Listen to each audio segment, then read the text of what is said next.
Garbėjai Jėzui Kristui, gerbėmėjai Marijos radijo klausytojai, gerbėmėjai bičiuliai. Kalbam toliau šiandien apie Katalikų bažnyčios katekizmą, kalbam apie maldą, bet prieš kalbėdami, kaip visą laiką pasimelskim, kaip ir darant kiekvieną darbą. Vardant Dievo Tėvo ir Sūnaus ir Šventosios Dvasios. Amen. Viešpatie Dieve, iš to malonės gavom šį rytą, sustiprink mus, vesk mus, pakelk mus. Susivesk šventąją dvasią, kad tikrai viskas būtų didesniai tavo garbei, mūsų sielos išganimui, kad ši diena visa būtų iš tikrųjų tavo maloniai praleista, kad atliktume tai, ką tu nori padaryti, kad vykdytume tavo valią ir neišsigastume mums tenkančių įvairiausių išbandymų, nes per juos tu mus brandini. Ir dar labiau prašom, kad tikrai leisk pažinti Jėzau tave, per tave pažinti Tėvą ir šventoji dvasia mus te apgaubia ir te veda. Garbė Dievui Tėvui ir Sūnui ir šventai dvasiai. Kaip buvo pradžioje, dabar ir visados ir per amžius. Amen. Taigi, kalbam toliau apie maldą, kalbėjom taip, kad malda yra kova, kad reikia iš tikrųjų nuolatos kovoti su tom prieštarom maldai, nuolatos budėti, pasitikėti Dievu. Ir žinom, kad tai yra nelengva, nes reikia ištvermingai mylėti, o tai ištvermė pareikalauja kiekvieną dieną apsisprendimų. Na ir jau tas skirelis, katekizmo skirelis ar skyrius, čia visi šitas skyrius apie maldos gyvenimą eina į pabaigą. Taigi, ir paskutinė tokia užsklanda vadinasi Jėzaus valandos malda. Tai kas čia galėtume klausti yra, kokia tai Jėzaus valandos malda. Ir atsiverčiam Evangeliją pagal Joną 17 skyrių ir rasim visą skirelis, jisai vadinasi Jėzaus aukščiausio kunigo malda, tai pagal tą iš tikrųjų skirelį, pagal tą maldą. Ir mums pateikimi katekizmo tekstai, kurie mus tiesiog moko, kaip mes turėtume žvelgti į save, į gyvenimą, į Dievą. Ir apie ką būtent čia kalbama. Tai toks tekstas Evangelijos šiek tiek paskaitysiu. Kristaus aukščiausio kunigo malda. Tai pasakęs, Jėzus pakėlė akis į dangų ir prabilo: Tėve, atėjo valanda, pašlovink savo sūnų, kad ir sūnus pašlovintų tave, ir tavo duota galia į visus žmonės teiktų amžinį gyvenimą visiems, kuriuos jam esi atidavęs. O amžinasis gyvenimas tai pažinti tave, vienintelį tikrąjį Dievą ir tavo siųstą Jėzų, Mesiją.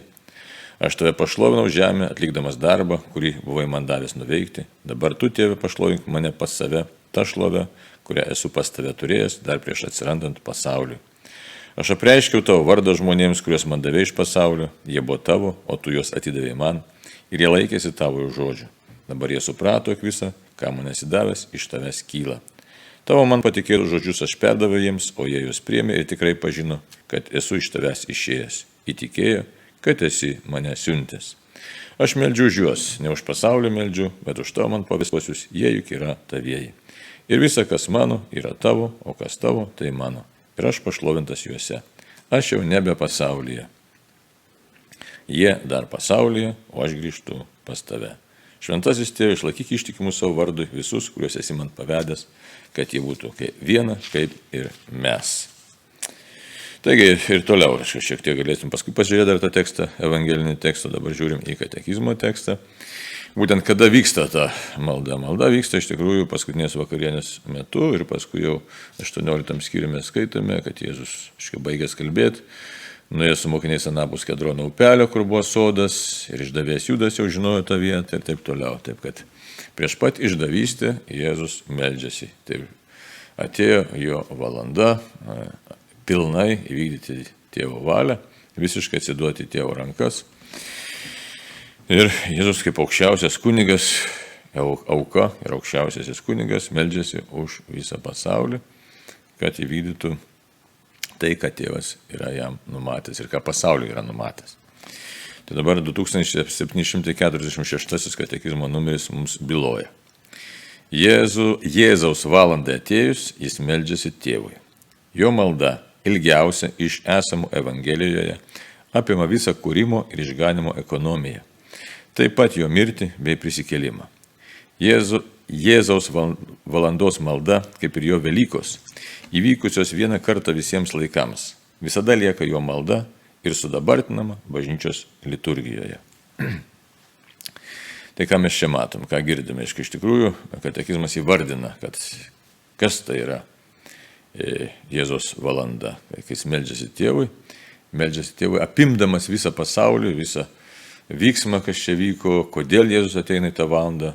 Ir čia tokių sudėtingų žodžių randame, ne, bet apie juos esam nekartą kalbėję. Tai sako, visą kūrimo ir išganimo ekonomiją apima.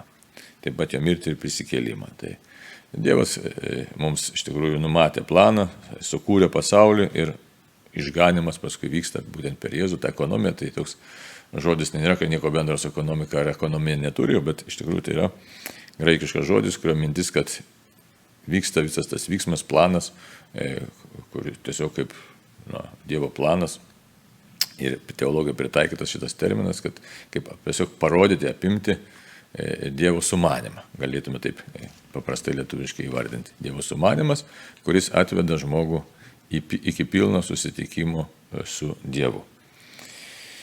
Tai va, taip kad čia kalbam būtent apie Jėzaus valandos maldą. Kodėl dabar apie tą maldą kalbam? Todėl, kad tai yra viršūnė. Jėzus prieš pat maldos viršūnė, sako, čia ilgiausia malda esanti Evangelijoje.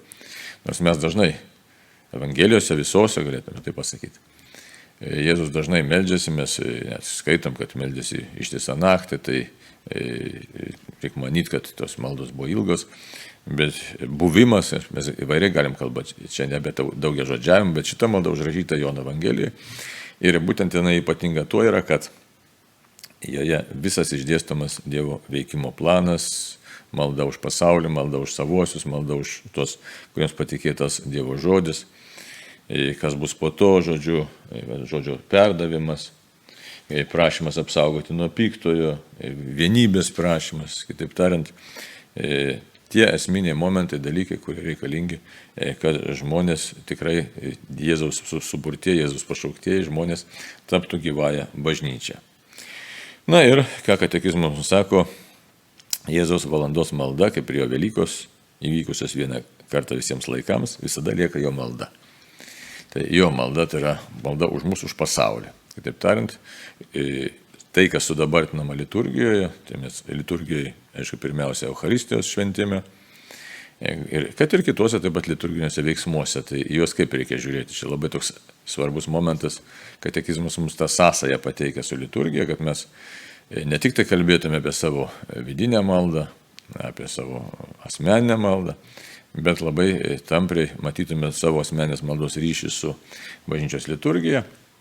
Tai yra su tuo, ką mes darome pamaldų metu, kas vyksta pamaldų metu, į ką mes, sakysime, įžengiam tiesiog pamaldų metu. Tai būtent Jėzaus veiksmai, Jėzaus malda. Tai toks mūsų priminimas yra, įžodinimas yra, kad štai ar šventosios mišios, ar kitos maldos, jeigu vyksta, tai tikrai mes dalyvavom pirmiausia Jėzaus valandos maldoje, todėl kad viskas vyksta per Jėzaus asmenį ir jisai visą yra vardinęs savo maldoje. Taip. Toliau, žvelgiam kitą numerėlį. 2747 numeris. Krikščionių tradicija tą maldą pagristai vadina kunigiškąja Jėzaus malda. Tai mūsų aukščiausio kunigo malda, neatskiriama nuo jo aukos, nuo jo perėjimo, pascha pas tėvą, kai jis visas tada buvo pašventintas tėvui. Taigi mes čia vėl turim nuorodą į tą patį 17 skyrių ir galim dar pasižiūrėti, kokius eilutės ten mums primenamos, sakysim, 17 skyriaus 11 eilutė. Aš jau nebe pasaulyje, jie dar pasaulyje, o aš grįžtu pas tave. Šventasis tėve, išlaikyk ištikimus savo vardą visus, kuriuos esi man pavedęs, kad jie būtų viena, kaip ir mes. 13 eilutė. Dabar aš einu pas tave ir tai kalbu pasaulyje, kad jie turėtų savyje mano džiaugsmo pilnatvę. Tai šitą matom kalbą viešpats apie džiaugsmą. Na ir dar mums katekizmas pateikia nuorodą į 19 eilutę. Dėl jų aš pašventinau save, kad ir jie būtų pašventinti tiesa. Čia vėlgi kaip pašventina Jėzus save, būtent kraujo auka pašventina.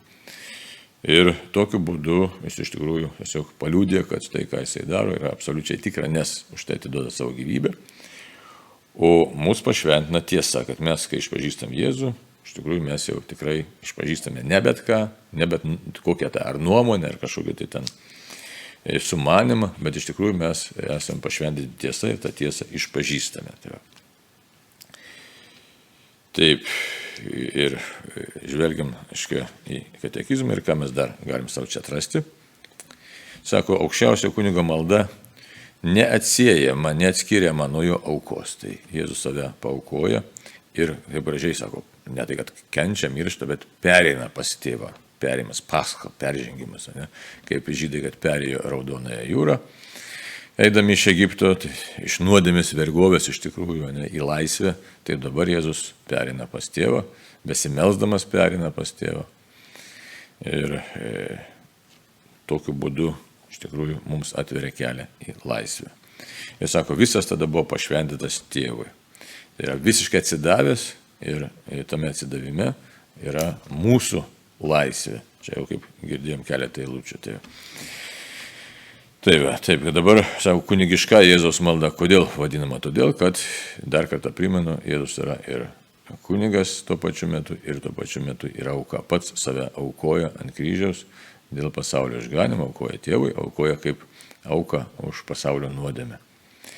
Ir tą padaro laisvai. Čia mes tą visą matome Evangelijos tekste. Už tai šitą katekizmo, šito skyrelio neįmanoma suprasti arba paaiškinti, neatsivertus Evangelijos pagal Joną, to 17 skyriaus. Taip, kad žvelgiam toliau, dar žiūrite Evangelijos tekstą, ką mes čia galim tokiu savo paaiškinančio surasti. Sako, teisingasis tėve, pasaulis tavęs nepažino, o aš tave pažinau ir šitie pažino, jog tu mane atsiuntei. Aš pagarsinau tavo vardą ir dar garsinsiu, kad meilė, kuria mane pamilai, būtų juose ir aš būčiau juose. Štai. Taip, kad tas vienybės elementas būtent su tėvu ir tarpusavyje įmanomas tik tai per Jėzų Kristų, per Jėzaus asmenį.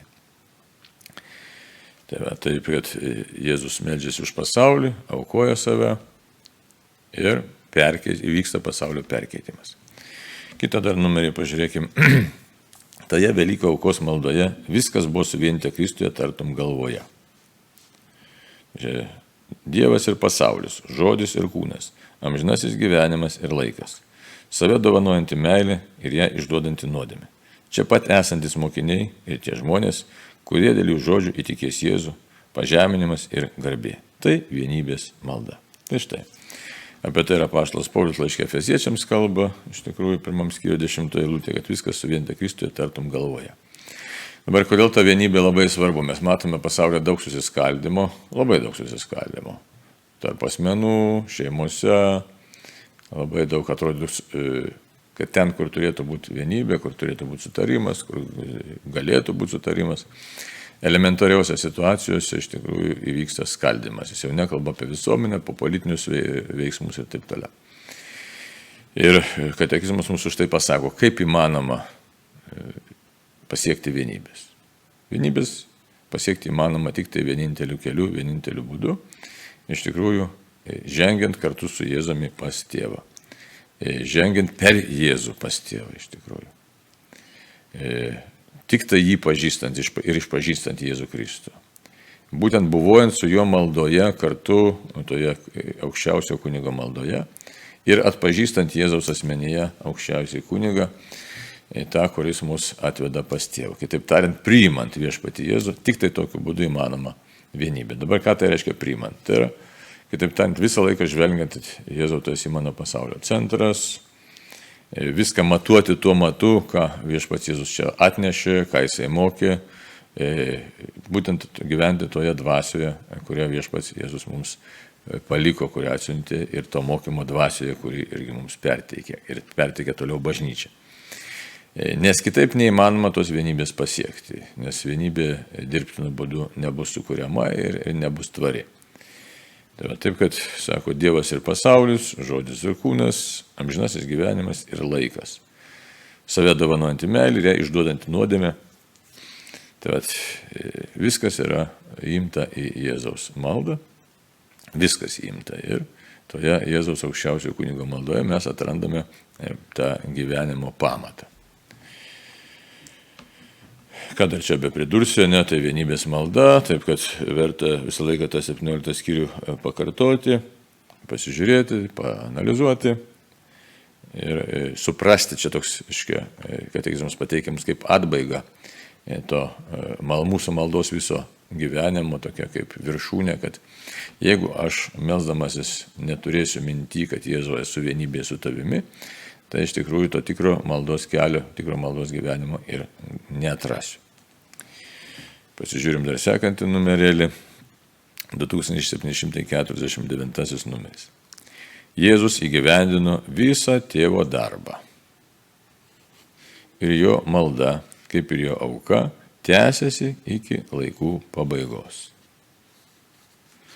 Jo valandos malda pripildo paskutinius laikus ir kreipia juos į atbaigą. Jėzus sūnus, kuriam tėvas visą dovanojo ir kuris pats save yra atidavęs tėvui, kalba kaip laisvas valdovas, turėdamas tėvo jam suteiktą galią visai kūrinijai. Tarnu tapęs sūnus yra viešpats, pantokrator, visavaldis, mūsų aukščiausiasis kunigas, kuris meldžiasi už mus, taip pat meldžiasi mumyse ir yra mūsų išklausantis Dievas. Taigi, matom, kad Jėzus iš tikrųjų atlieka misiją iki galo, daug kartų tą kartojama. Ne? Taigi, gyvena visą tėvo darbą. Dabar kitas, tai čia aiškus momentas. Dabar kitas momentėlis, kuris gali nebūti toks aiškus, kad jo malda kaip ir jo auka tęsiasi iki laikų pabaigos. Čia toks jau teologinis teiginys, toks dogmatinis teiginys, kuris gali priversti ir suklusti. Dabar malda ir auka, sako, tęsiasi iki laikų pabaigos. Mes žinom, kad Jėzus prisikėlė, o kaip dabar tęsiasi? Tai čia įvairių gali būti tokių niuansų. Ne? Ir svarbu nepadaryti kokių nors klaidų dogminių. Auka, kuria prasme tęsiasi? Tos aukos vaisiai tęsiasi iš tikrųjų iki laikų pabaigos. Toliau. Vaisiai, nes Jėzus iš tikrųjų mirė dėl mūsų išganimo. Ir prisikėlė, ir tas jo prisikėlimas yra tikras ir paveikus, žmogų, kuris išpažįsta Jėzų, iš tikrųjų ir ateina pas Jėzų ir laikosi jo mokymo, tą iš tikrųjų perkeičia malonę. Bet yra ir kiti momentą, ne? Tai dabar kokiu būdu tęsiasi auka? Tęsiasi jo bažnyčiai, tai yra bažnyčia Kristaus mistinis kūnas, čia labai svarbu. Ir mes esame to mistinio kūno nariai, todėl čia vėlgi tas liturginis elementas labai svarbus iškyla, kad turiu dalyvauti bažnyčios gyvenime aktyviai, ne pasyviai, bet aktyviai, nes aukos vaisiai pasiekia mane, jeigu aš įsijungiu į tą mistinį Kristaus kūną, kitaip tariant, esu įskiepytas per krikštą, bet turiu būti maitinamas ir kitais sakramentais, sakramentiniu gyvenimu, malonės gyvenimu. Taip, kad Jėzus auka tęsiasi būtent per bažnyčios veikimą, per liturgiją, čia 100%, čia yra dogma. Dabar kartais tokia nuomonė yra, sako, kad Kristus ir kenčia toliau, ne, tai Kristus yra prisikėlęs, bet jos aukos vaisiai, jo veikimas, tas kančios veikimas išlieka iš tikrųjų iki laikų pabaigos, iki jo antrojo atėjimo, iki šlovingo atėjimo, kai viskas bus atbaigta. Būna tokių, aišku, pamastymų, kad galbūt Dievas ir toliau net su kančia žiūri į pasaulį, bet iš tikrųjų tai mes Dievui nieko pridėti negalim ir atimti negalim. Ir savotiškai kaip dangiškam tėvui, kaip Jėzų atpirkėjai, tikrai gaila žmonių, tikrai su gailesčiu žiūri į žmonės, klystančius, malonės nepasirinkančius žmonės. Taip kad šitas tokia jau toks pamastymas yra toks, žmogiškas galbūt pamastymas, nes iš vienos pusės, kaip jau minėjau, Dievui mes nieko negalim pridėti ir atimti, bet kita vertus, Kristaus kančia išlieka veiksminga ir Dievas yra gyvas Dievas, kuris buvoja santykėje su mumis, tai buvoja mūsų kančiose, taip kad tam tikrą prasme galim sakyti, kad jo auka tęsiasi iki laikų pabaigos. Ta paveikumo prasme tai 100% tęsiasi. Dabar kaip paliečia toliau Kristaus auka, nes Dievo nėra laiko. Čia galime įsileisti kartais į tokius ir įvairius samprotavimus, kurie gali kartais ir mus šiek tiek ir paklaidinti, bet kokiu atveju, kad Dievas, norima pasakyti tą, kad Dievas yra tikrai gyvas, matantis mus, neatsitraukęs nuo mūsų gyvenimo. Ir todėl ir kančia, auka, ta prasme, gal taip reikėtų sakyti, auka, teisingiau čia kaip katekizmas sako. Ir malda, kitaip tariant, kad Jėzaus malda, tai yra Jėzus yra gyvas, ne tam jisai mirė ant kryžiaus ir prisikėlė, kad tiesiog paliktų mus ir tiesiog tokį kaip spektaklį arba pavyzdį tik tai parodęs. Bet toliau pasilieka su mumis savo bažnyčioje ir pasilieka asmeniniam santykiai su kiekvienu iš mūsų. Čia jau toks gilesnis mąstymas kviečia mus katekizmas tokį gilesnį supratimą ir kad keliariopą Jėzus meldžiasi mumyse, čia ir kaip paskui pasakyta, aiškiai, meldžiasi už mus, meldžiasi mumyse ir yra mūsų išklausantis Dievas. Čia labai tokie gražūs ir svarbus dalykai įsivaizduoti. Tas, kuris visą gali, visą jam palengta, kuris nugalėjo mirti, tai yra visagalis, ir štai kalbama tą pantokrator, toks visavaldis, visagalis, pasaulio valdovas, čia graikiškas toks terminas, žodis ir ikona tokia labai graži yra, paplitusi pasaulyje, pantokrator, viešpas Jėzus pasaulio valdovas. Taigi tas pasaulio valdovas toliau nėra atsitraukęs nuo žmonių, čia labai svarbu. Jis nėra atsitraukęs nuo mūsų, jisai laiko rankose, savo rankose laiko pasaulį, bet ne tam laiko, kad tą pasaulį kažkaip tai atstumtų, bet laiko tam, kad mūsų pasigailėtų. Ir todėl, kai kalbam apie maldą, tai čia mūsų yra maldos pagrindas. Jėzus Kristus yra visavaldis, visagalis valdovas, pasigailintis viešpats. Ir sako, jo valandos malda pripildo paskutinius laikus. Tai mūsų laikai galėtume sakyti drąsiai, kad yra vis tiek. Nežinom, kiek laiko truks tie paskutiniai laikai, bet matom ženklų labai daug tokių negatyvių, bet kurie kalba apie paskutinius laikus. Bet sako, jo malda pripildo. Taip, kad, ką reiškia pripildo? Ar visus žmonės pripildo? Ne visus. Pripildo tuos, kurie girdi ir nori girdėti Jėzų. Buvojant Jėzų kalbant, kurie nori būti santykiai su juo. Ir tas pripildymas yra koks, kad ištverti iki galo. Čia galim pasižiūrėti apreiškimo knygą, ten ką randama apreiškimo knygoje.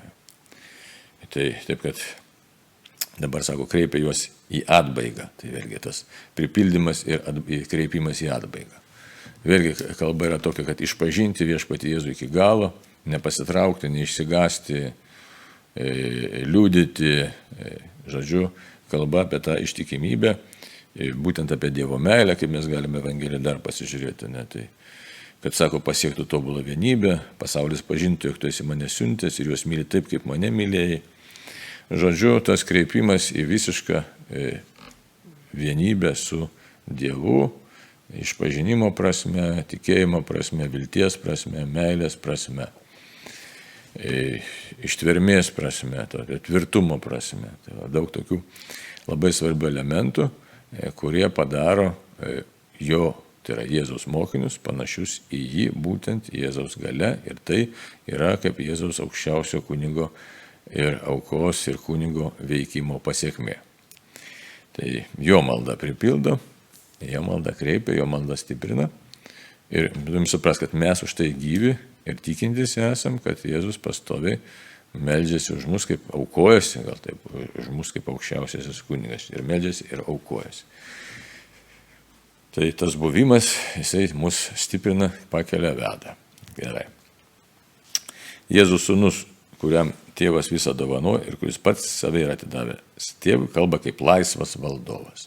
Tai vėlgi, čia labai toks, čia daugiau tokie dogmatiniai dalykai, bet jie labai svarbus yra. Jėzus prieš savo kančią meldžiasi iš vienos pusės kaip labai nuolankus, sakytume savotiškai pavaldus tėvui, bet iš tikrųjų kaip mylintis sūnus, kuris yra lygus tėvui, kuris galėtų, ne, čia hipotetinis toks dalykas, galėtų sakyti, kad tėve, nenoriu tavęs klausyti, būkim lygus, bet kuris yra lygus ir laisvai apsisprendžia, kaip pasaulio valdovas apsisprendžia už būtent savo kančios ir aukos kelią įvykdyti tėvo valią iki galo. Tas apsisprendimas ką reiškia? Kad Dievas be galo myli savo kūrinius, savo žmonės. Ir kaip laisvas valdovas, sako, turėdamas tėvo jam suteiktą galią visai kūrinijai, būtent kalba, visai kūrinijai, įsivaizduoti. Čia jau iš tikrųjų susidurėm su tokia didžiulė paslaptimi, kodėl Dievas būtent taip elgėsi. Ir atsakymo mes tokio žmogiškų protų, iš tikrųjų, kad galėtume taip sudėstinti 1, 2, 3, 4, 5 mes nerasim, tiesiog galim dar ir dar kartą pasakyti, kad Dievas be galo myli savo kūrinį ir aukojasi. Ir kita vertus, labai nuolankus yra dangiškojo tėvo valia. Bet dangiškojo tėvo valia kokia yra? Susigrąžinti savo asmenį, žmogų, žmogaus asmenį savo susigrąžinti. Daug Dievo, kad mes nors kiek tai suprastume. Čia galim tai pasakyti drąsiai. Tai va. Tarnu tapęs sūnus yra viešpats, pantokrator. Tai tarnu. Tai va, tai čia labai svarbus momentas irgi. Tarnu tapęs sūnus yra viešpats. Taigi viešpats tampa tarnus. Čia jau, aišku, mes neužrieštume nosies. Dieve, tu esi mano tarnas. Aišku, mes dažnai taip elgiamės gyvenime, kad kai mums ko nors prisireikia, tai mes iš Dievo padarom savo tarnelį. Bet čia iš mūsų puikybės tas kyla. Tame nuolankumo nei kiek nėra ir meilės nėra, tiesiog mes čia kaip susireikšmė tampam. Na, bet čia jau neįsileisti tokius svarstymus reikia, bet tiesiog susidurėm, drąsiai reikia sakyti, su tokio didžiuliu slėpiniu. Taigi dar kartą, mūsų aukščiausiasis kunigas, kuris meldžiasi už mus. Taigi meldžiasi už mus, įsivaizduot. Jėzus meldžiasi už mus. Na, čia reikia šitą mintį užfiksuoti, nes labai dažnai mes galvom, kad štai aš meldžiuosi, aš pasimeldžiau, gerai pasimeldžiau, ar ten blogai pasimeldžiau, kaip čia bus man nuostabu, ar jeigu neblogai jaučiu pasimeldžiau, tai kažkaip nebus nuostabu. Tokių labai daug įsipina žmogiškų elementų. O pamirštam, galbūt gal net gyvenime nepagalvojom, kad mūsų aukščiausiasis kunigas meldžiasi už mus. Čia labai tokia mintis nelengva. Tikrai nelengva ir paaiškinti. Ir dabartinė mūsų gyvenimas labai susijusi su viso tikėjimo struktūra, su tikėjimo turiniu, kaip dabar aukščiausiasis kunigas prisikėlęs ir dabar kaip jis čia meldžiasi už mus. O pasirodo, kad tikrai meldžiasi už mus, išlieka aukščiausiasis kunigas besimeldžiantis už mus. Čia labai daug galima, aišku, tokių dogmatinių klausimų išplėtoti. Ar melsis visą laiką, ar kaip čia bus toliau, bet dabar gal neverta į tai veltis. Tai va, toliau. Taip pat meldžiasi mumyse. O, tai čia, kodėl dabar dykumų tėvai į tą maldelę, manoma, kad nuo Antano Didžiojo ten prasidėjo, ne? Ta maldelė Viešpatie Jėzau Kristo gyvo Dievo sūnau, pasigailėk manęs nusidėjėlio, kodėl jie taip išvystė. Ir sako, tiesiog kreipti dėmesį į savo širdį reikia. Todėl, kad iš tikrųjų Jėzus per krikštą yra mumyse.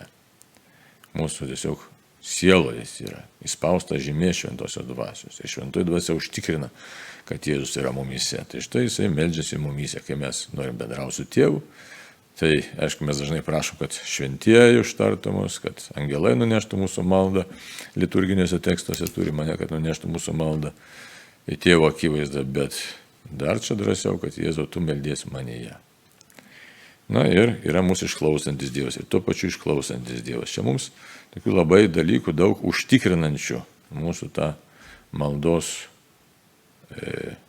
kaip sakyti, sėkmę, gal taip nelabai gražu sėkmę sakyti, bet paveikumą, tokį efektyvumo ir daug tokių momentų čia, baziniai tokie momentai, kuriems tiesiog sako, užtikrina, kad štai, žiūrėkite, aukščiausiasis kunigas meldžiasi už mus, oho, pats Dievas meldžiasi už mus. Meldžiasi mumyse.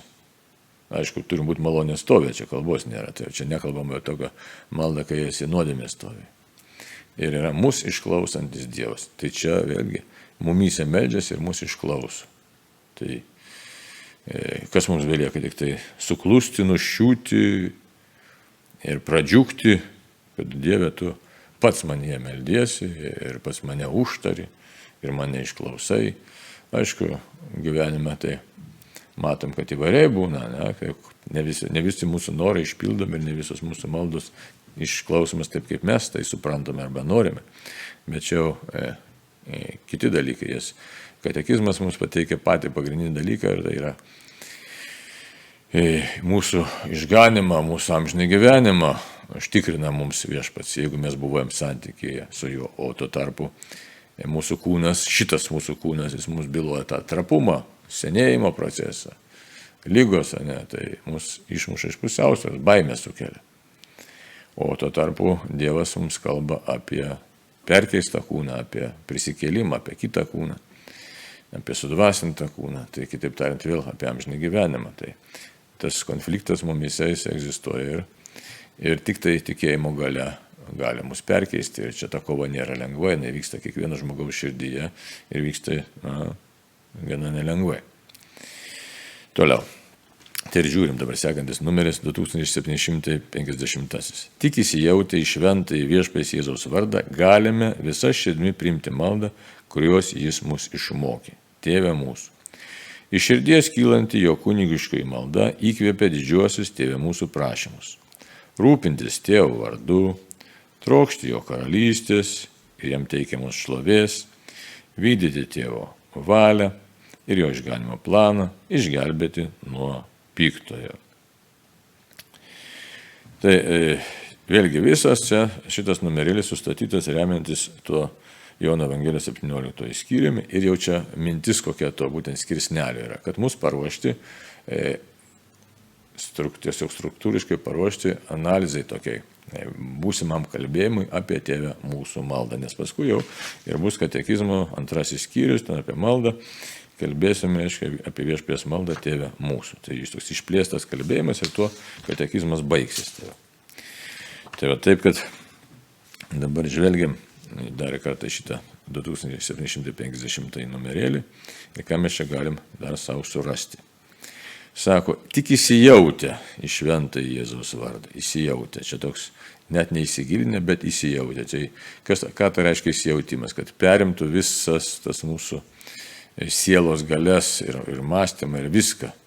Ir emocijas, ir tiesiog ir širdį, kaip galėtume taip sakyti, būtent Jėzaus asmens tas pažinimas, artumas.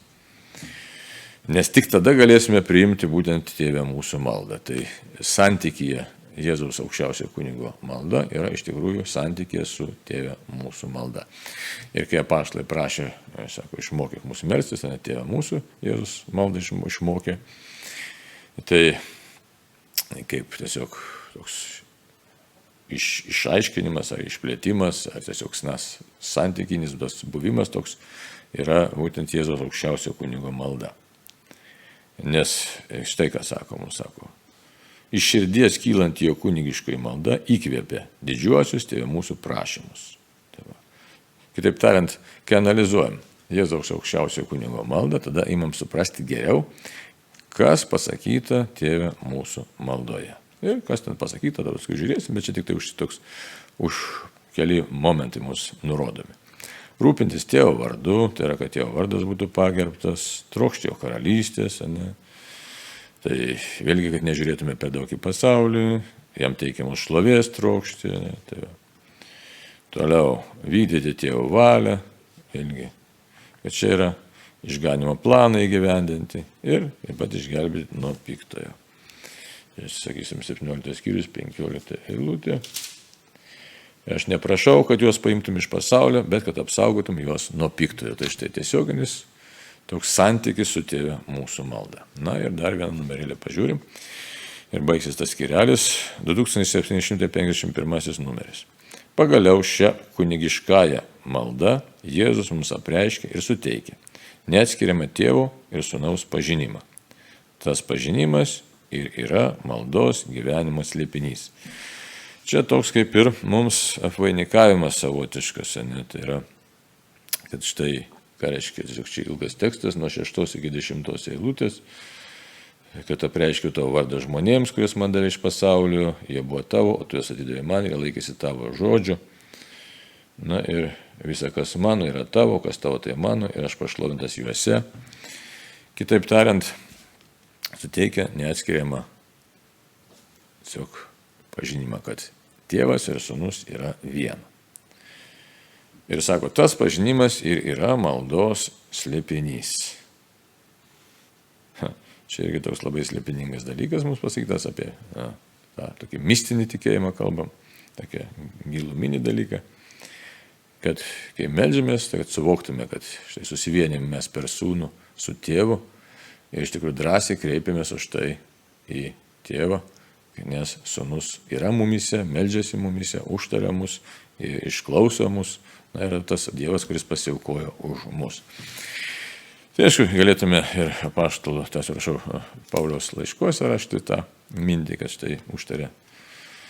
Tai va, tai toks, bet čia bus atbaigimas mums šito skyrelio, Jėzaus valandos malda, kad štai Jėzus, jeigu tai pasakyti paprastai žodžiais, užtikrina mūsų vienybę su Tėvu. Na ir dar santraukėlė, tai santraukėlė priminsiu tokius momentus. Ne? Malda reikalauja mūsų pastangų ir kovos su savim pačiais bei su klastingųjų gundytojų. Maldos kova neatskiriama nuo dvasinės kovos, kuri būtina nuolat gyventi pagal Kristaus dvasią.